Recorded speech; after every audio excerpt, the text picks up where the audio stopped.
Hello, I'm Peter FitzSimons, and this is a discussion about brain trauma among sports people and one spouse of a sports person. We're here at Macquarie University, where they've got a fascinating program looking at brain trauma, the effect that it has on sports people, how to deal with it, how to diagnose it, how to deal with it, what to do in the future, how Australian sport should sort itself out to minimise the impact of brain trauma. Brain trauma is not simply for people that have played for Australia or boxed professionally or whatever. It's for people playing subbies rugby, people playing doing amateur boxing. Is that it's not simply the knockouts that count. It's actually more troubling. Is I think they call it subconcussive impacts. How often you are getting that constant bang, bang, bang in terms of training and playing. But go on, just for pure knockouts, how many times were you knocked out?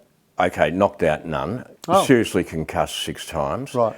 When you're going on about the subconcussions and getting hit, I would spar every Friday morning for at least 15, 16 rounds where you are getting, no matter how good you are getting hit a lot. And then that would intensify before having a fight.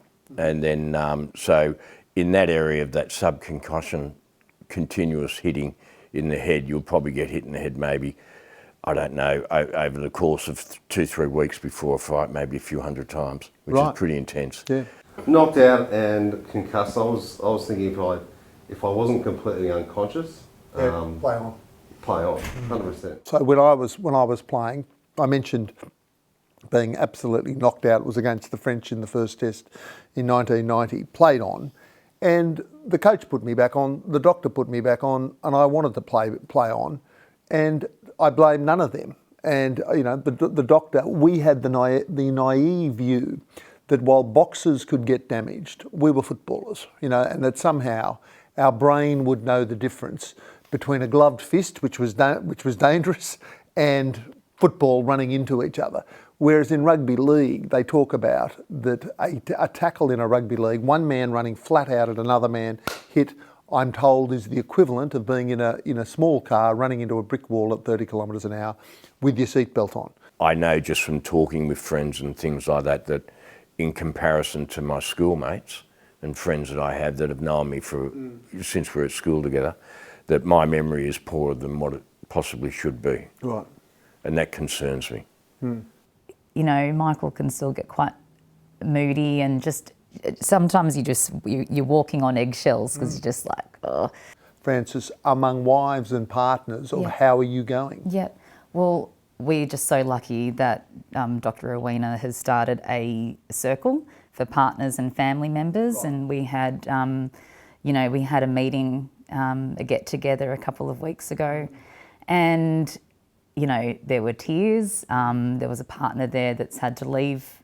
An ex-partner, because she had to separate from her husband, and but it was also really encouraging just to have a chat and to realise that you're not alone and there are other people going through the same things.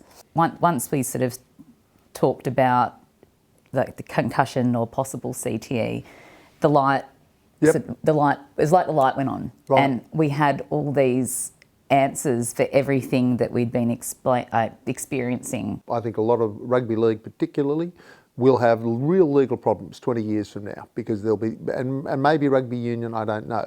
I personally would have no legal case against the ARU because I was in the hands of doctors and coaches who did their best just as it wasn't known. The danger now, the legal danger for these federations and sports is when they know and they still put them out there. Michael's had quite a few cognitive tests, and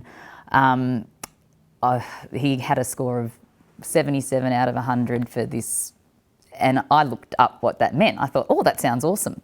And I looked it up, and it was actually really concerning because it's at the stage of mild dementia. And I'm like, wow, this is what we're dealing with. And, Michael's only 40 years old. So I think it'd be really important, just as most schools now keep gym records and things like that. I think all this sort of stuff needs to be documented at school when they're doing it, or junior level, whatever club, whatever. There needs to be a documentation of all kids on their medical side, so that if they come off with an injury, what was it? It's on a record. Then 30 years down the track, if it's like us, we're playing at Joey's, and all of a sudden you know, you're in the Waratahs or whatever and you get injured or something, bang, they can put in. They said, oh yeah, he's had head knocks every 4 years, and then this one. So there's a pattern. Dexter, that that's an paints a outstanding idea, and I can't wait to write it in a column under my name. Well, there you go. Thank you all for tuning in. I hope this has been useful. I don't know, I'm impressed. Everybody's frankness, and I go away knowing more about it than I did when we started. So thank you for tuning in. Thank you again to all of our guests. Peter FitzSimons, signing off.